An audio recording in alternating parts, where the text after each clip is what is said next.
Hello, Radhe Radhe, प्रणाम। कैसे हैं आप लोग? तो उम्मीद करते हैं आप लोग अच्छे होंगे, खुश होंगे, स्वस्थ होंगे, मस्त होंगे। तो फ्रेंड्स, आज जो है हमने सोचा कि कुछ अपने बारे में बताएं, आप लोगों को कुछ अपने बारे में शेयर करें।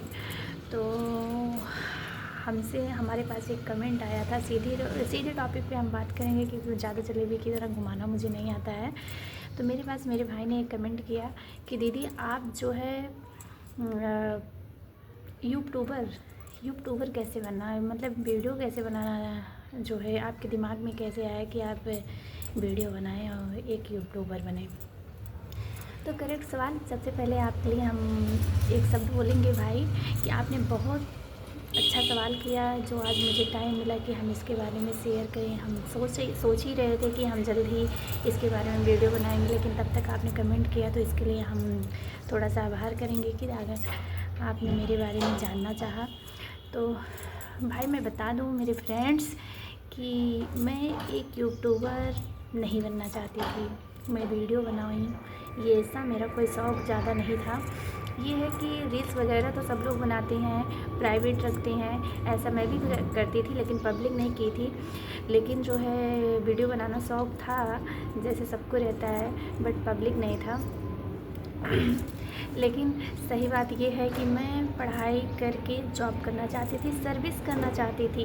जब मैं पढ़ाई लाइन में थी, जब मैं पढ़ाई कर रही थी, तो मैं जॉब करना चाहती थी। मैं या तो एक शिक्षिका और या एक वकील बनना चाहती थी। मेरा ये सपना था अपने माता पिता के लिए, अपने भाई बहन के लिए। हम 4 भाई बहन हैं और 4 भाई बहन में मैं सबसे छोटी हूँ और मेरा मन था कि मैं एक सर्विस करूँ, एक कुशल शिक्षिका बनूँ या वकील बनूँ। ये मेरा सपना था। इसके लिए मैंने ज़ोर शोर से पूरी तैयारी की, लेकिन कहते हैं जब किस्मत में ना हो तो कुछ भी नहीं हो सकता। हमारे नसीब में नहीं था शायद शिक्षिका बनना और वकील बनना, लेकिन हमने कोशिश पूरी की थी। वो बताते हैं आपको कैसे हमने किया था। जब हम पढ़ाई लाइन में थे, हमारा 10th कंप्लीट हुआ, 11th में पहुँचे। 11th में हमारी तबीयत बहुत ज़्यादा ख़राब हो गई थी, लेकिन फिर भी 11th को पार करते हुए हम 12th में पहुँचे। 12th का एग्ज़ाम हम जब दिए, जब हमारा एग्ज़ाम का टाइम आया तो हमारी मम्मी की तबीयत बहुत ज़्यादा ख़राब थी। मेरी मम्मी की तबीयत बहुत ज़्यादा ख़राब थी।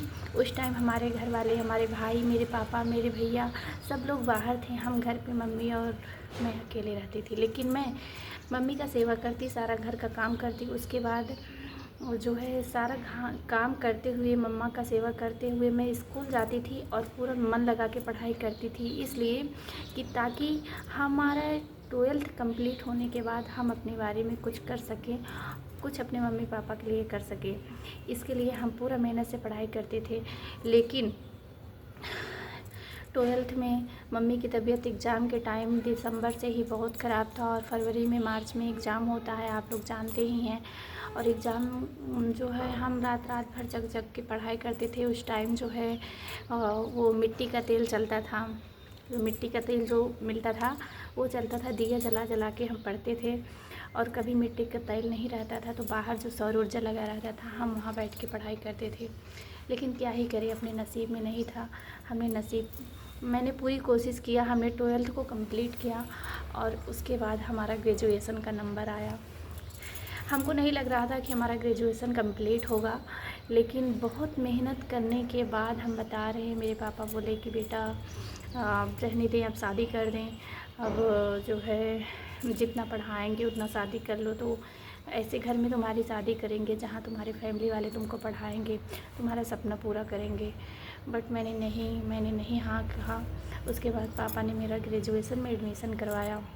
मेरे ज़िद करने के बाद उन्होंने ग्रेजुएशन में एडमिशन करवाया। हमने एडमिशन लिया और जिसमें कि सब लोग हमसे कहें कि ज्योग्राफी या संस्कृत लो, ज्योग्राफी और संस्कृत से नंबर ज़्यादा आते हैं तो आप ज्योग्राफी और संस्कृत लीजिए। लेकिन मेरा मन था कि हम पॉलिटिकल साइंस लें। हमने ग्रेजुएशन में पॉलिटिकल साइंस ली और हमने ग्रेजुएशन को कंप्लीट भी किया। लेकिन ग्रेजुएशन फर्स्ट ईयर में मेरी तबीयत बहुत ज़्यादा ख़राब थी और जो है हम वो शेयर नहीं करना चाहते कि क्या हमको हुआ था। लेकिन फ्रेंड्स बता दें, उस टाइम हमारी बहुत तबीयत ख़राब थी और पर्सनली बात हम नहीं शेयर करेंगे वीडियो पे। लेकिन उस समय हमको लग नहीं रहा था कि हम बच जाएंगे। मेरे मम्मी पापा, भैया, मेरे जितने रिश्तेदार हैं, सब लोग सोच लिए थे कि मैं बच नहीं पाऊँगी। ऐसा हालत हो गया था मेरा। लेकिन हमने ग्रेजुएशन सेकेंड ईयर भी कंप्लीट कर ही लिया और अब आया नंबर हमको एलएलबी और बीटीसी का करने का। इस तरीके से हमने अच्छे नंबर से कंप्लीट किया था।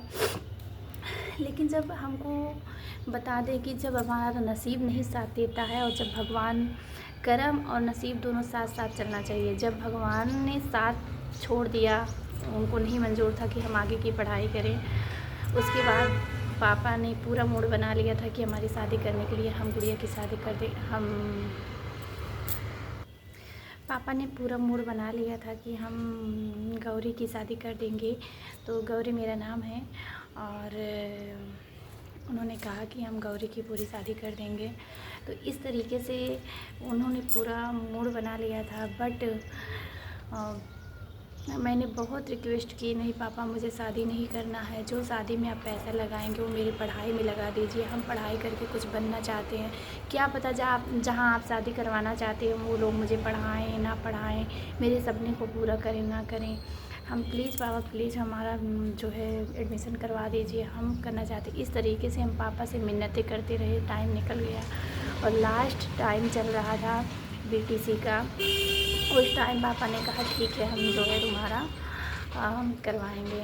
उस बाद हमने अप्लाई किया। अप्लाई के बाद जब सीट कवर करने की बात आई तो उस रात जब पापा ने पैसे की सारा व्यवस्था कर लिए थे और सीट कवर करना था, हमको सुबह जाना था। रात में, आज रात में मेरे बड़े भाई की तबीयत इतना ज़्यादा ख़राब हो गई फ्रेंड्स, इतना ज़्यादा ख़राब हो गई आपको बता नहीं सकते।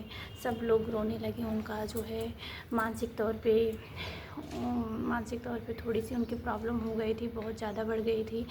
तो उनको डॉक्टर पापा तो कहे कि बेटा, मुझे बुलाए, बोले बेटा तुमको हम पढ़ाएं या भाई की दवा करवाएं, अब तुम ही डिसाइड करो।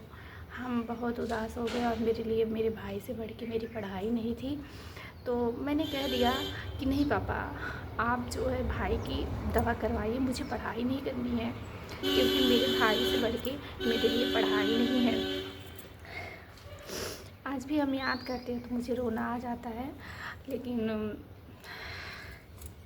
उसके बाद पापा ने हमारी पढ़ाई वहीं पे रुकवा दी और भाई की दवा स्टार्ट कर दिए। और साल दो साल बाद हमारी शादी करवा दी गई। शादी के बाद बात ये हुई कि हम पढ़ना चाहते हैं। शादी हमारी हुई, अच्छे से हुई। हमारे हस्बैंड भी बहुत अच्छे हैं, बहुत सपोर्ट किए और चाहते थे कि हम पढ़ लिख के कुछ बन जाएं। लेकिन यहाँ भी हमारा किस्मत कुछ ऐसा ही किया कि जब मेरा जो है ये लोग मेरे पढ़ाई के बारे में सोचे शादी के बाद, और हमने बीएड में अप्लाई किया और एलएलबी के बारे में भी अप्लाई करना चाहा, कर दिया था। बीएड का एंट्रेंस एग्ज़ाम हुआ। फर्स्ट वाली एंट्रेंस एग्ज़ाम मेरा शादी के 1 महीने बाद ही पड़ा था, तो नहीं निकाल पाए थे हम। ये हमारी सच्चाई है, इसमें हम कोई झूठ नहीं बोलेंगे। तो नहीं निकला था। और उसके बाद जब हम दूसरा चांसेस ढूंढ रहे थे तो मेरे सासू की तबीयत बहुत ज़्यादा ख़राब हो गई, उनका नस ब्लॉक हो गया और इस तरीके से वो जो है घर में, पापा बाहर रहते थे, ससुर जी मेरे, उनके पैर में चोट लग गई, उनका पैर टूट गया और मम्मी की जो है नस ब्लॉक हो गया था। तो हम जो है आगे की पढ़ाई नहीं कर पाए और हमने पढ़ाई वहीं पे रोक दिया। हमने अपने हस्बैंड से कहा मुझे नहीं पढ़ाई करनी है, अब मुझे ऐसा कुछ नहीं करना है। अब हमें अपनी पढ़ाई के बारे में अब नहीं सोचना है, हमें अपनी फैमिली को देखना है। अब मैं आगे की पढ़ाई नहीं कर सकती हूँ। इस तरीके से हमारी ज़िंदगी की कहानी रही और आज तक कुशल मंगल है सब कुछ। हमने पढ़ाई के बारे में सोचना बंद कर दिया, छोड़ दिया और अब हम सपनों में भी नहीं सोचते कि हम पढ़ाई करके कुछ करें, क्योंकि हमारा किस्मत, हमको पता है हमारी किस्मत में ऐसा कुछ नहीं लिखा है। हमने बहुत कोशिश की, जिसमें अभी हमने वीडियो में शेयर भी नहीं किया है। बहुत ऐसी बातें हैं, क्योंकि वीडियो बहुत लंबी हो जा रही है। तो ऐसी कहानी होती है कि ज़िंदगी में आप कितनी भी कोशिश कर लो, अगर किस्मत में नहीं है तो आप नहीं बन सकते। इस तरीके से हम ना तो एक कुशल शिक्षिका बन पाए और ना ही अपने सपनों को पूरा कर पाए कि एलएलबी करके हम एडवोकेट बन के कुछ अपना किस्मत आजमा पाए। तो भाई बहन जितना है आप जी जान से करिए कर्म, लेकिन फल का आशा कोई ना कीजिए। फल तो ईश्वर देता है, कर्म करने के बाद पता नहीं मिलेगा कि नहीं मिलेगा, वो तो समय निर्धारित करता है। तो इस तरीके से हम जो है अभी वीडियो शूट कर रहे हैं, एक छोटा सा यूट्यूबर हूँ। अगर आप लोगों की कृपा रही और महादेव की कृपा रही तो हम अपने जीवन में और इस दुनिया में एक अच्छे तरीके से एक अच्छा काम करके अपना नाम कमा सकते हैं और अपनी फैमिली को चला सकते हैं, कुशल मंगल अपने हस्बैंड के अपने सुख दुख में साथ दे सकते हैं, कदम से कदम मिला करके चल सकते हैं अगर आपका आशीर्वाद रहा तो प्लीज़ अगर आपके हमारे मन की बात अच्छी लगी और हमारे जीवन की सच्चाई जान के आपको अच्छा लगा तो प्लीज़ आप लोग से चैनल को सब्सक्राइब कीजिएगा, लाइक कीजिएगा, शेयर कीजिएगा। थैंक यू, धन्यवाद। आप लोग कुशल रहें, मंगल रहें, खुश रहें, स्वस्थ रहें, माता पिता का ख्याल रखें। प्रणाम।